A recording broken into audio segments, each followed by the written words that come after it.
নমস্কার, কেমন আছেন সবাই? নতুন একটি ভিডিওতে সকলকে স্বাগত। তো ভিডিওটি ছিল গতকালের 2 জানুয়ারি। তো কাল আমার বোনের জন্মদিন ছিল, ওই কারণে সকাল সকাল বাপের বাড়ি আসবো বলে মা তাড়াতাড়ি রান্নাটা বসিয়ে দিয়েছিল। কালকের সমস্ত রান্নাগুলোই ছিল আমার অত্যন্ত পছন্দের, বিশেষ করে গাঁটি কচু। আপু বাড়ি যাবে, তা খুব ভালো লাগছে নাকি? খুব খুশি? মার কথা মনে পড়ছে বাপু? আবার পরীক্ষা টরীক্ষা শেষ হয়ে গেলে আসবে। তো আমার আগের ভিডিওগুলো যারা দেখেছো তারা নিশ্চয়ই পাপ্পুকেও দেখেছো।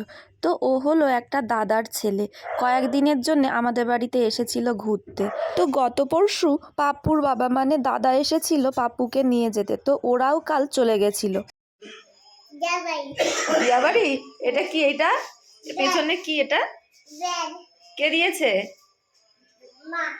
তা শোন, একটা জানুর পাপ্পু দাদা চলে যাওয়ায় জানু অনেকক্ষণ কান্নাকাটি করছিল।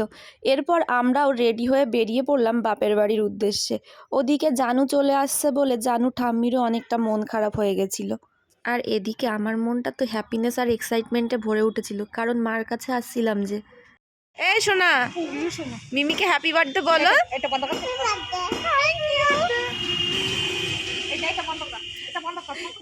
ভেবেছিলাম একটু সকাল সকাল আসবো, কিন্তু গুছিয়ে গাছিয়ে আস্তে আস্তে বিকেল হয়ে গেছিল। আর এদিকে এসে দেখি মা আমাদের জন্য রান্না করে রেখেছে, তো একটু খাওয়া দাওয়া করে আবার হাবড়ায় চলে গেলাম বোনের জন্য কেক আনতে। এটা না ওই চিকেন শিক কাবাবটা চারজন, তো চারজন, চারটে নাও। নিয়ে আসে না 5টা। ভালো এটা। খাবার দেখলেই হয়েছে, সেখানে দাঁড়িয়ে পড়বেই। মানে আমার বর জীবনে দুটো জিনিস সব থেকে বেশি ভালোবাসে, এক হলো তার কাজ, 2 হলো খাবার। দুজন কাট, ওর মুখে দেখ। ছাতাটা যেন নষ্ট না হয়, ছাতাটা দিও আগে। ছাতাটা দিও।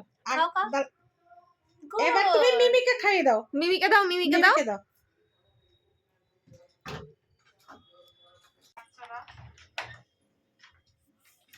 মানে জন্মদিন তো কেক কাটছে।